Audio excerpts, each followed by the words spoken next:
मुनिश्री कल जो प्रश्न किया था उसमें एक सूत्र भी पढ़ा था, पुलाक बकुश कुशी निर्गंध स्नातक निर्गंथा। तो इनकी जो परिभाषाएं आई हैं सिद्धांत ग्रंथों में कि जो मुनि परिवार से घिरे रहते हैं, परिग्रह से सहित होते हैं, वो भी भावलिंगी हो सकते हैं। और जहाँ अध्यात्म ग्रंथों में देखते हैं तो वहाँ लिखा है तिल तुष मात्र परिग्रह भी धारण करने वाला मुनि निगोद या नरकाभागी होता है। तो ये भेद क्यों और हम किसको माने, किसके अनुरूप आचरण करें? तो अच्छा सवाल किया है महाराज श्री ने। बिल्कुल यथार्थ है। हमारे सिद्धांत ग्रंथों में पुलाक बकुश आदि मुनियों की जो चर्चा की गई, खासकर पुलाक के लिए और बकुश के लिए अभिव्यक्त परिवारा, रिद्धि, अस्कामा आदि शब्दों के लिए जो बात कही गई है, इसका तालमेल जीवन में कैसे बनेगा? कदाचित 5 व्रतों में भी दोष लगाने वाले। मेरा मानना है हमारी चर्या की जो व्यवस्था है उसमें क्रिया के अपेक्षा भावों की प्रधानता ज़्यादा होनी चाहिए। कई बार प्रसंग और परिस्थितिवश कदाचित कर ऐसे परिणाम आ सकते हैं। मैं 2 उदाहरण उपस्थित कर रहा हूं। हालांकि मैं दोनों उदाहरण महामुनियों के दे रहा हूं, मुझे संकोच लग रहा है कहने में, पर विषय को स्पष्ट करने के लिए सिद्धांत ग्रंथों को कैसे सटीक बिठाया जा सके, मैं उदाहरण प्रस्तुत करना चाहूंगा। बाली मुनिराज महामुनि थे। रावण कैलाश पर्वत को उखाड़कर समुद्र में फेंकने को तत्पर था। बाली महाराज ने उसका प्रतिकार किया। हिंसा हुई या नहीं? 5 मूल व्रतों में एक व्रत ऐसे महान काय बल रिद्धि के धारी महामुनि राज का भी प्रभावित हुआ, लेकिन उनका मुनित्व सुरक्षित था कि नहीं? हिंसा होने पर भी भावलिंग था कि नहीं? और वो कार्य उनके लिए अत्यंत आवश्यक था। ये बात और है कि बाद में उन्होंने प्रायश्चित विधान के द्वारा अपना शुद्धिकरण किया।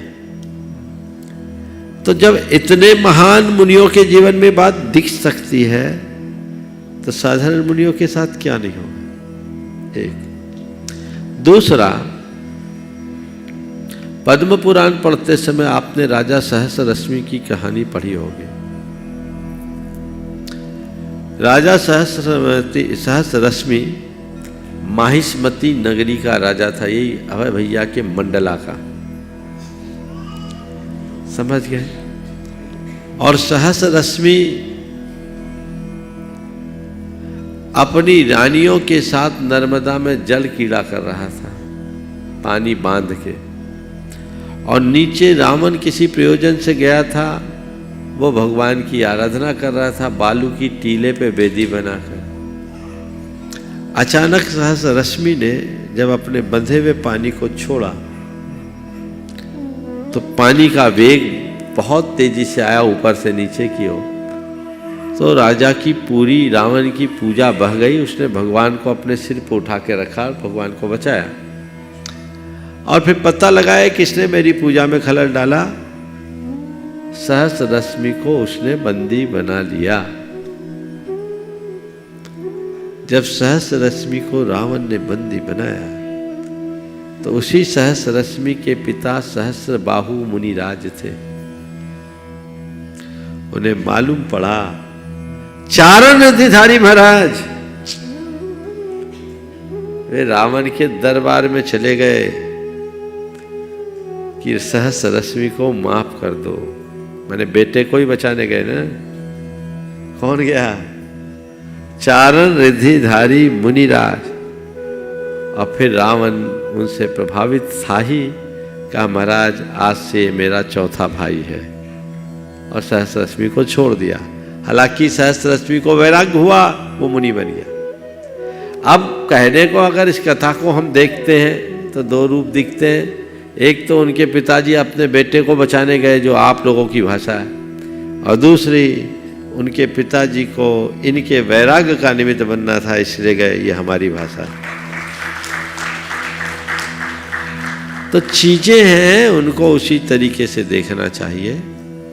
आचार्य ग्रंथों को आचार्य की तरह, सिद्धांत ग्रंथों को सिद्धांत की तरह। और जब अध्यात्म में बात की जाती है तो उत्कृष्टता की बात की जाती है, वहाँ किसी भी चीज़ से समझौता नहीं।